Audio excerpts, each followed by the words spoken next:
So it's Pedro here from A&P-REACTS with Noora from Alterbeast. How are you today? I'm great, thank you. How are you? I'm good. I'm good. Thanks for doing this. No problem.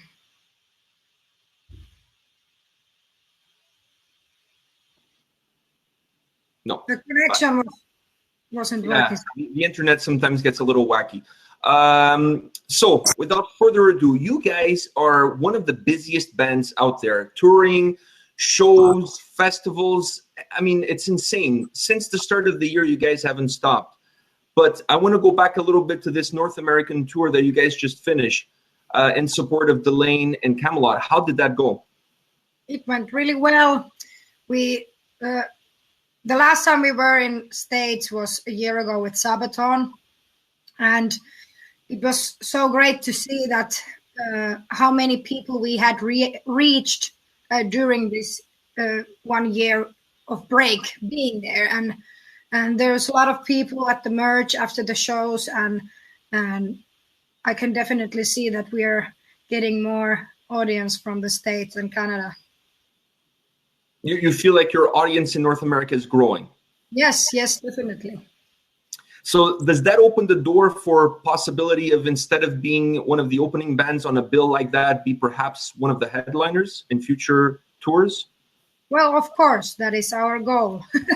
Someday have enough fan base that we can actually think about doing a headlining. Why not in a couple of years if we are lucky? Let's see how our 5th album comes out, and then let's see how we can reach people with that album. Since you spoke of that album, I was going to ask you something about that later on, but since you touched on it, are you guys working on a new album? Yes. We have been working on it since the beginning of this year, but the busiest times are now when we are doing also the festivals around Europe, and also doing the recordings and also songwriting still during this summer. And but we are definitely going to release the album next year.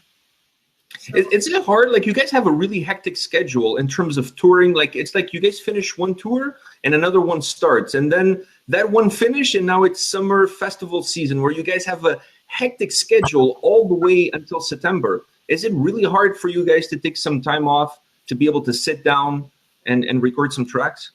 Well, I think that this, well, of course, it doesn't fit for everyone, but for me, for myself, this kind of lifestyle, being on the road all the time or recording or something, it's something that I really love to do, and I don't really feel that I would need more time to have a vacation or anything, because, for example, now that when we get this album done during this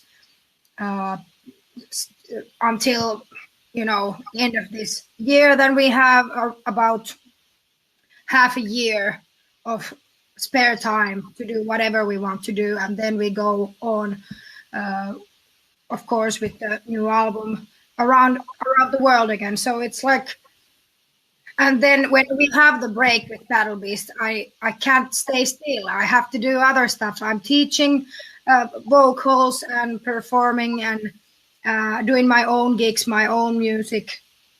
So it's constant doing. So you're almost like a gypsy living off of your suitcase.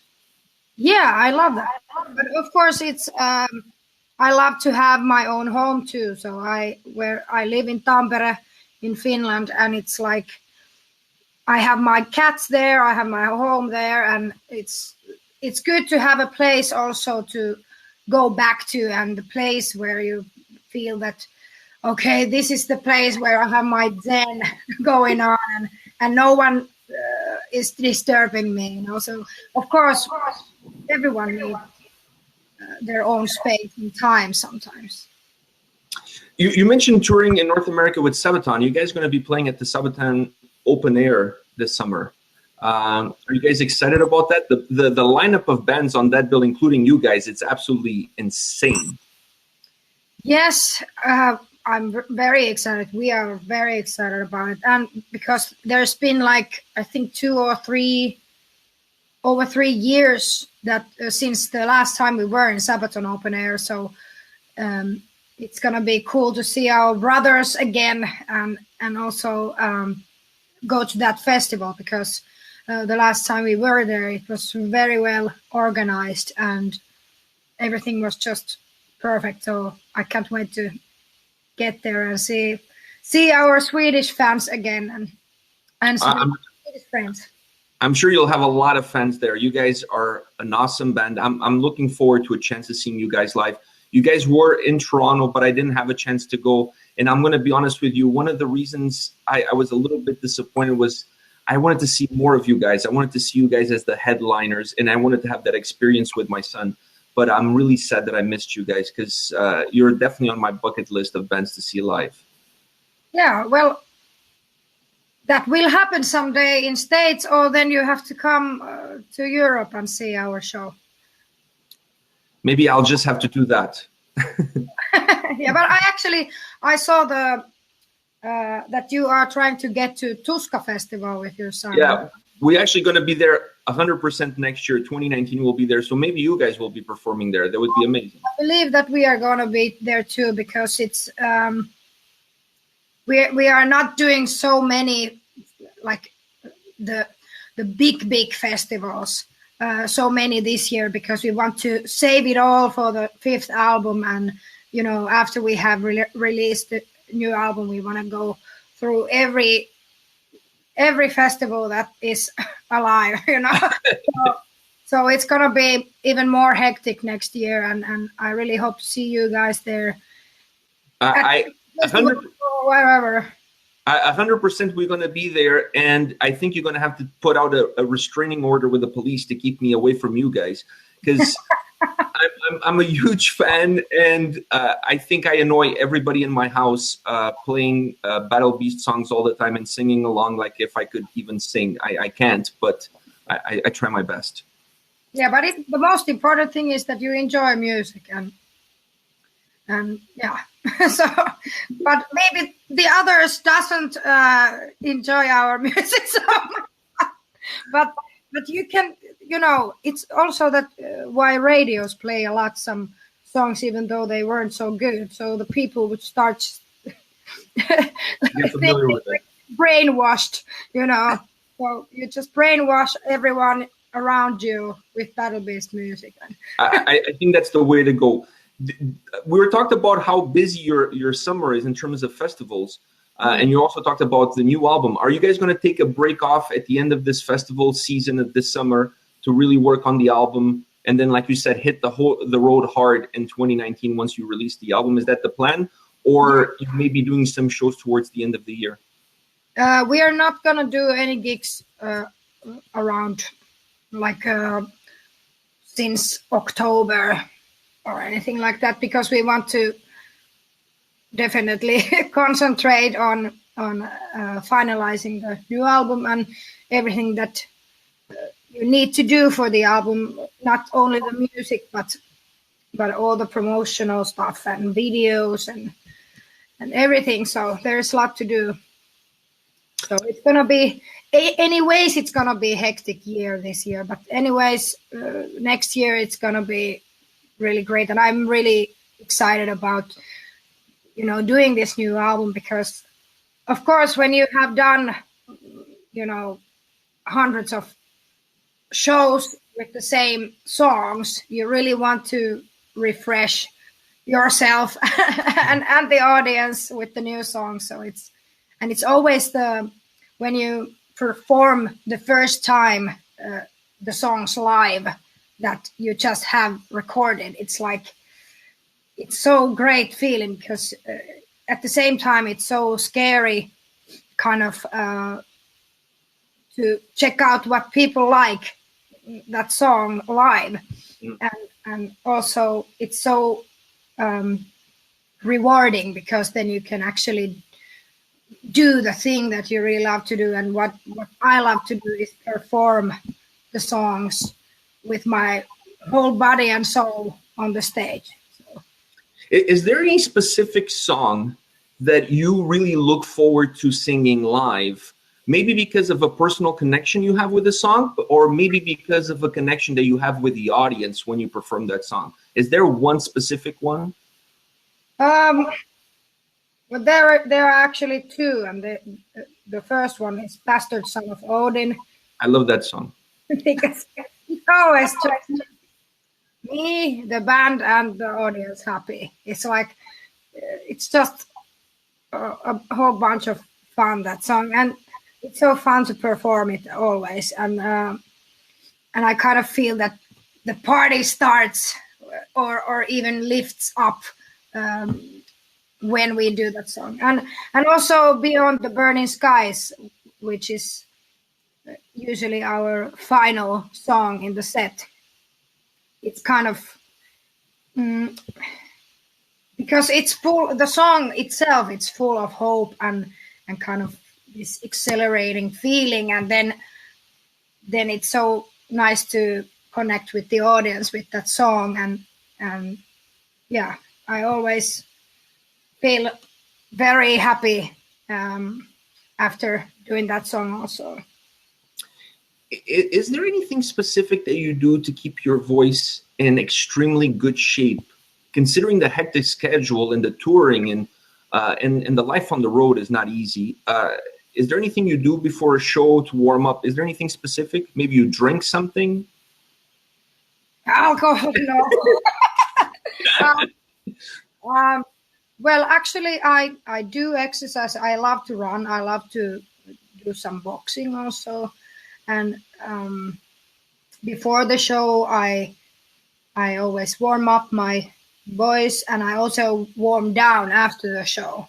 So, and also the most important thing is to rest enough, because even if you didn't get time to do those other things, but if you haven't had sleep, then you just don't have the energy or the memory or anything.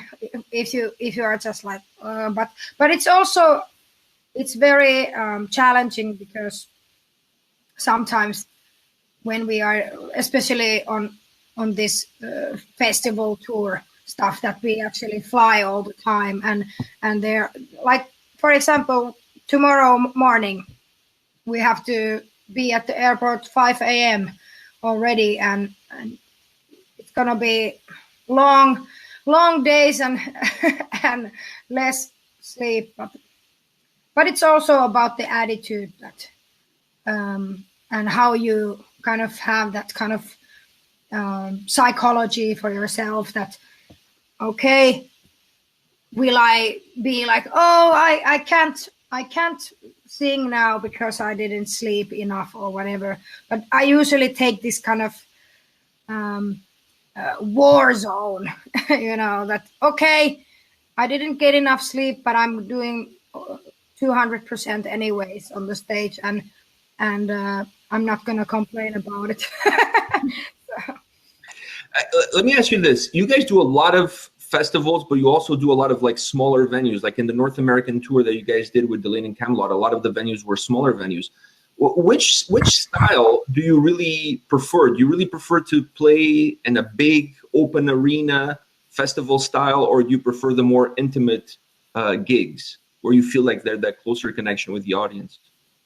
I like both a lot, but maybe I have to say I love more club shows, because you can have more, you can play with the lights more and kind of have more intimate show with the audience. So I definitely would say that the club shows are my favorites. And on that line of intimacy, you guys were at 70,000 tons of metal. I mean, it doesn't get more intimate than that. You're stuck on a boat. Yes. At any point in time, did you guys feel like just jumping off the boat and getting out of there? Like, I'm sure it gets super hectic. It's such a short quarters. How was that experience for you guys? I think that was a great experience. Great first experience being on a boat with thousands of heavy metal heads and people who love music and just are there to have fun.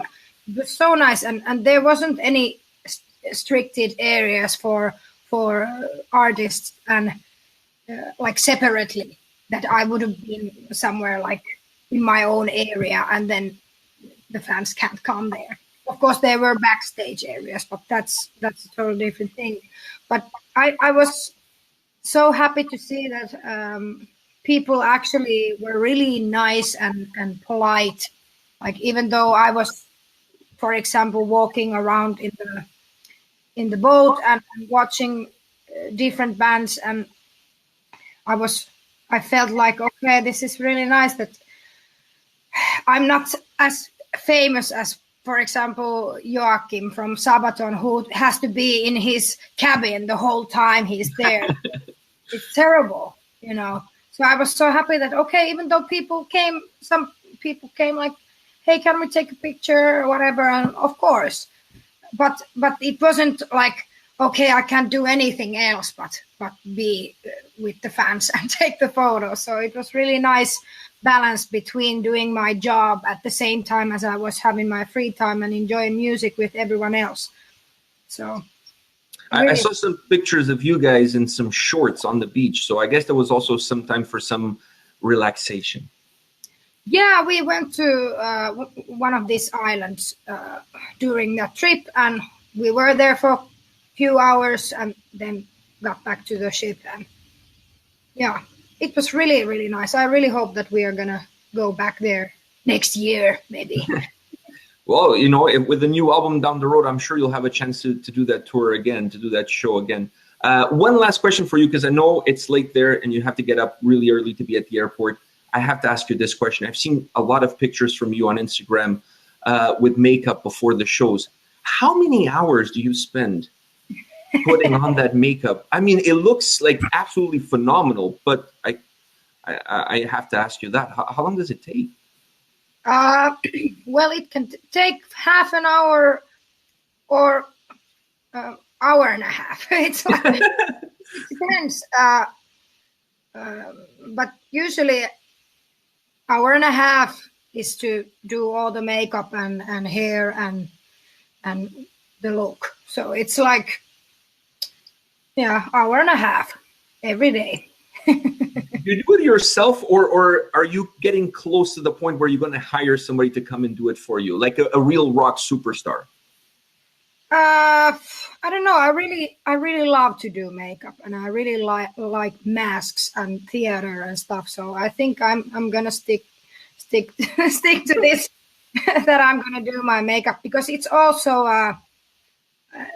like one of my rituals before the show, that I turn into this Battle Beach character, and when I see her, you know, to be revealed when I do it, and it's like, yeah, it's part of my transformation into this performer, and yeah, so I think I don't want to give that up to anyone else. Well, I want to thank you very much for your time. Best of luck in this summer festival season. You guys have tons of shows, great shows. I wish you all the best of luck, and I'm looking forward to the new album in the new year. Thank you so much, and I hope to see you next year. 100%. But I really think you're going to have to put a restraining order on me and my son, because the two of us, anytime Black Ninja comes up in the car, we just belt it out. I'm sure people around us think we're nuts, but we love the music you guys do. It's amazing. I really appreciate you taking the time. Best of luck this summer. All the best for you guys. Oh, thank you so much, and take care. Have a great summer.